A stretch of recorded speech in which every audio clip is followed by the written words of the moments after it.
Salut les nuls et bienvenue dans cette nouvelle émission des comics pour les nuls présentée par Anul, la 30e.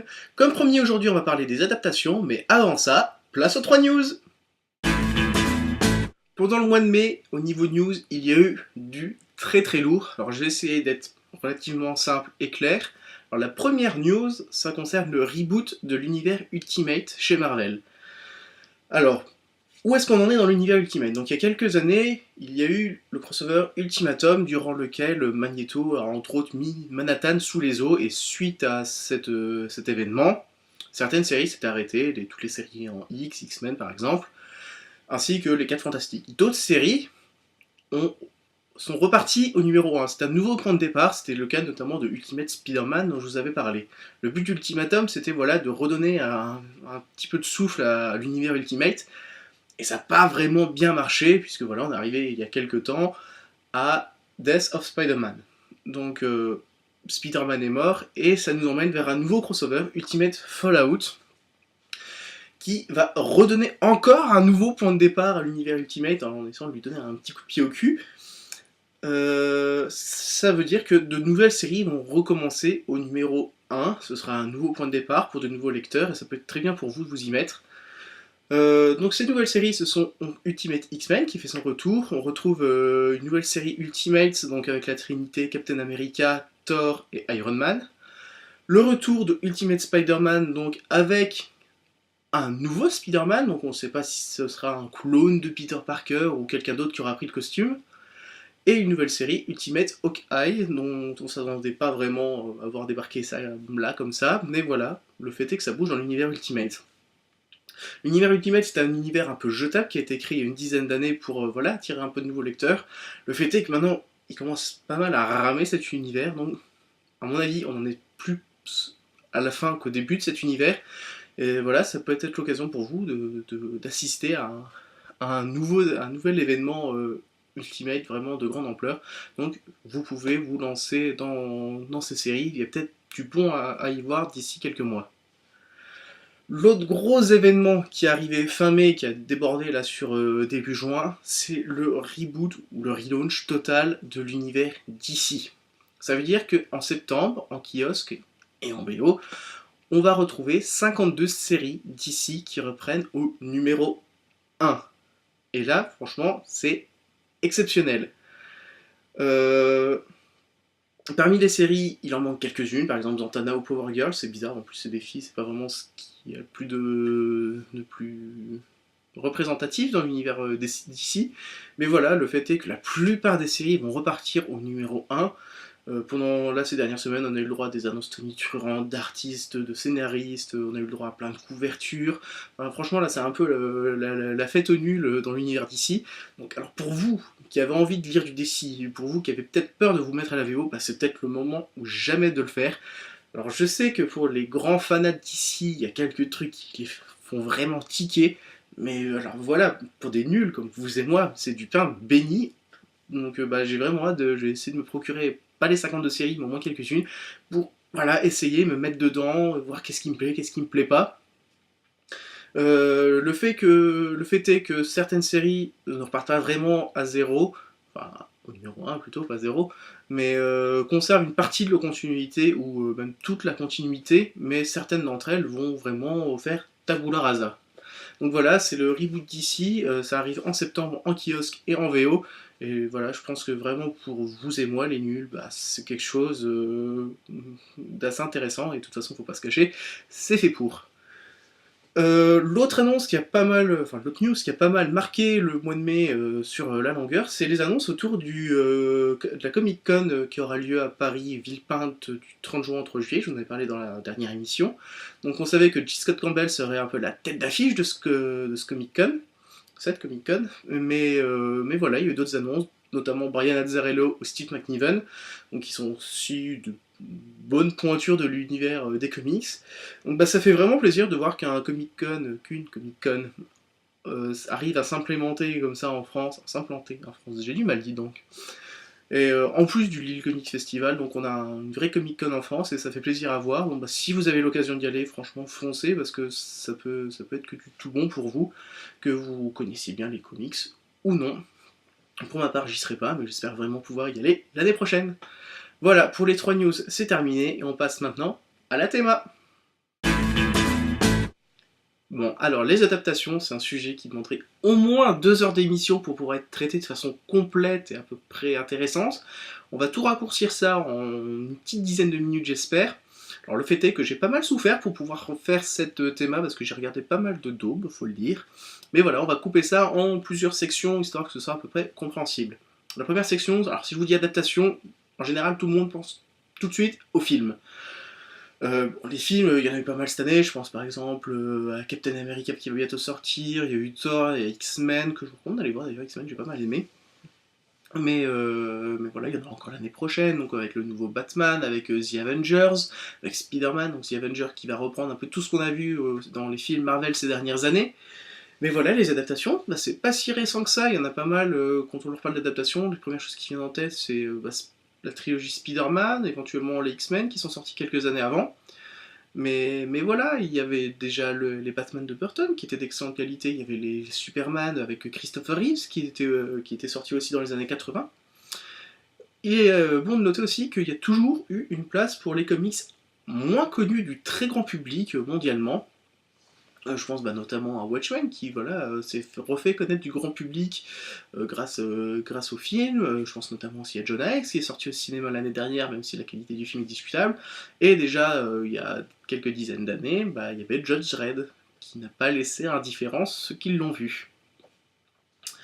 Autre style d'adaptation, autre genre, les dessins animés. Alors les dessins animés, il y a eu un gros boom dans les années 90. Je pense notamment avec les dessins animés X-Men et Spider-Man qui avaient un style vraiment assez proche du comics, même si la VF était pas génial, mais il y avait aussi, et certains diront surtout, Batman The Animated Series, donc avec un style très carré et très sombre pour l'époque, un ton vraiment presque adulte, alors que c'était un dessin animé qu'on pouvait croire tout de suite plus orienté vers pour les enfants, mais voilà, c'était peut-être l'une des meilleures adaptations qu'il y ait encore eu d'un comics de nos jours, et c'est là l'une des seules adaptations, on va dire, l'adaptation a réussi à apporter des éléments au matériel de base. Depuis, pas grand chose de grand folichon, donc on se centre vraiment sur des dessins animés pour les enfants.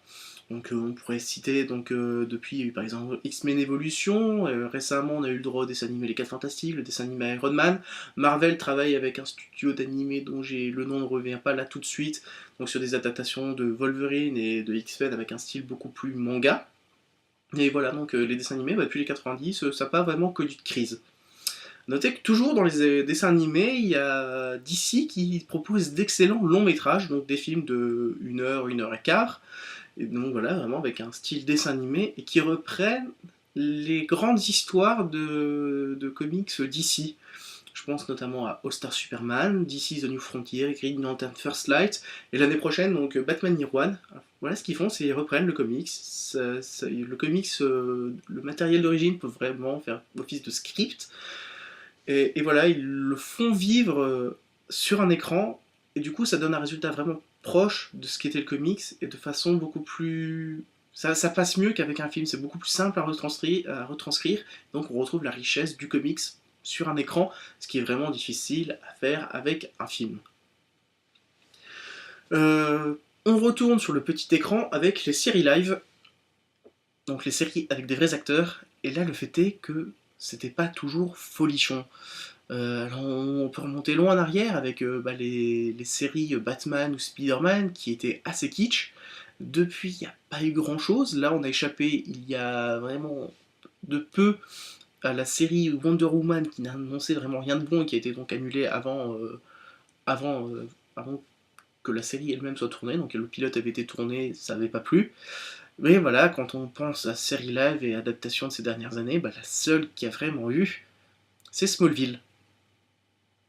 Smallville, oui. Alors, je suis nul, je l'accorde. Je suis pas expert en supermanologie. Le côté soap opéra m'a pas mal dégoûté de cette série. Mais est-ce que quelqu'un pourrait m'expliquer, dans les origines de Superman, qui des fois tiennent en une page, qu'est-ce qui justifie 10 ans de série?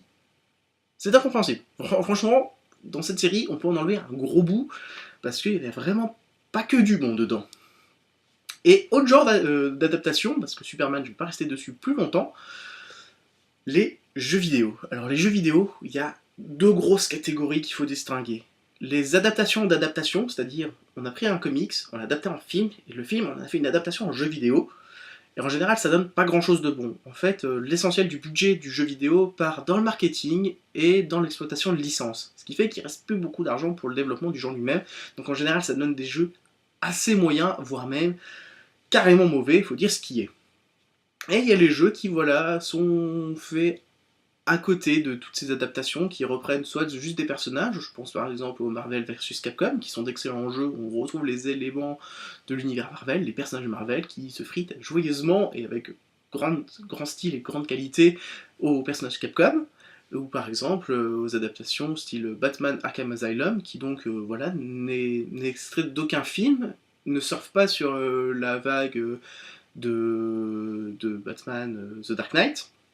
C'est quelque chose complètement à part, et pour le coup, bah voilà, bah on sent que les équipes de développement, ils ont eu les mains libres pour faire un jeu vraiment intéressant. Du coup, bah, j'attends pas mal Arkham City, de pouvoir mettre la main un peu dessus et découvrir cet univers.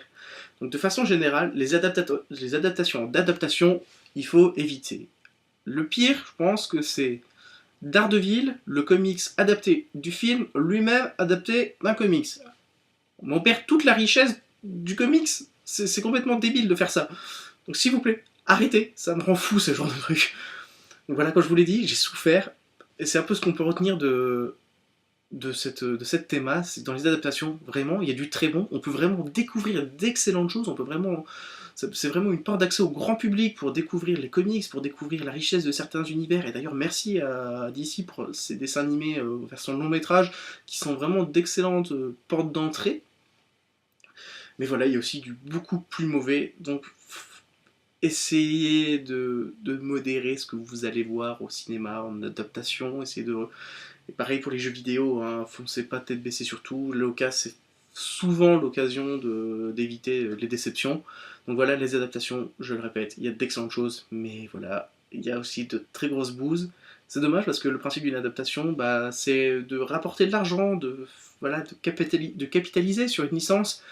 Et une grosse bouse du cinéma, bah pour moi, ça fait beaucoup de dégâts une licence, ça donne pas envie au grand public de se relancer dans cette licence plus tard et de foncer dans le comics, ce qui peut être vraiment très intéressant parfois. Je pense notamment à John Alex, je pense pas qu'il y ait grand monde qui ait vu John Alex au cinéma et qui ait envie ensuite de lire le comics. Donc c'est vraiment dommage dans certains cas, mais il y a vraiment des pépites, bah... Je pense notamment au Batman de Burton, au Dark Knight et à certains jeux vidéo, donc bah, Arkham Asylum, qui n'apporte rien aux médias jeux vidéo, mais qui reste un excellent jeu. Donc voilà. Et allez, on va faire. Si la pire adaptation, je pense que ça reste Batman et Robin, qui était quand même vraiment infâme. Voilà, ça c'est fait. Maintenant, on va passer à la bonne adresse. La bonne adresse de ce mois de juin, c'est The Lesbian Geek, le blog de Katchou. Alors, The Lesbian Geek, c'est un blog pour les geeks, mais qui parle beaucoup d'actu comics. Et le fait est que Katchou a une vraie plume, elle a toujours des coups de cœur et des coups de gueule qui sont sacrément bien justifiés. Il y a toujours un ton assez particulier que j'aime vraiment beaucoup dans ce blog. Donc voilà, je vous le recommande, foncez-y les yeux fermés, donc The Lesbian Geek, qui est pour moi la bonne adresse de ce mois de juin. Et puis ben voilà, maintenant on va passer à l'autre chose. Et donc l'autre chose de cette émission, c'est l'album Birds and Drum du groupe The Bewitched End. Alors comme ça a l'air assez compliqué, mais en fait c'est un groupe français, c'est un groupe qui vient de Reims, et c'est justement parce que c'est pas commun que je vous en parle. En fait c'est un groupe de 6 personnes qui mélange beaucoup d'influences, c'est assez compliqué d'expliquer le style de The Bewitched End. Ça reprend beaucoup au folk, ça reprend beaucoup à tout ce qui est chant à chœur, ça reprend beaucoup au rock indé. Franchement c'est un groupe assez riche que j'ai découvert complètement par hasard l'année dernière, sur lequel j'avais vraiment un gros coup de cœur. Donc leur premier album, Birds and Drum, ressort le 20 juin, donc avec tous les morceaux de l'album, plus un deuxième album qui contient un peu tout ce qu'ils ont fait entre temps, donc ce qu'ils avaient sorti sur des 45 tours, en phase B de leur single, des reprises, des choses comme ça. Donc franchement, ça vaut le coup si vous connaissez pas ce groupe. Moi j'aime beaucoup voilà, tout ce côté, voilà, ils sont toujours 5 à chanter en live sur les sessions d'enregistrement d'albums, les 6 chantent, c'est vraiment riche et je connais pas beaucoup de groupes français aussi authentiques, qui ont vraiment une sonorité, qui fait pas groupe français qui essaye de faire un peut-être un peu du rock américain ou des choses comme ça. Non, voilà, c'est vraiment une sonorité complètement différente. Donc bah, je vous invite vraiment à découvrir donc, The Bewitched End, et si vous avez l'occasion de les voir en live cet été, parce qu'ils vont faire pas mal de festivals, bah allez-y, franchement, je ne peux que vous le recommander. Voilà, donc c'est fini pour cette 30e émission des comics pour les nuls. Donc bah moi, je vous dis rendez-vous au mois de septembre, parce que bah, je vais prendre un petit peu de repos, pour moi c'est l'heure des vacances. Prenez soin de vous, lisez plein de comics, je vais en faire de même pour qu'on puisse parler entre nuls de comics, et puis bah voilà, rendez-vous en septembre. Ciao à tous!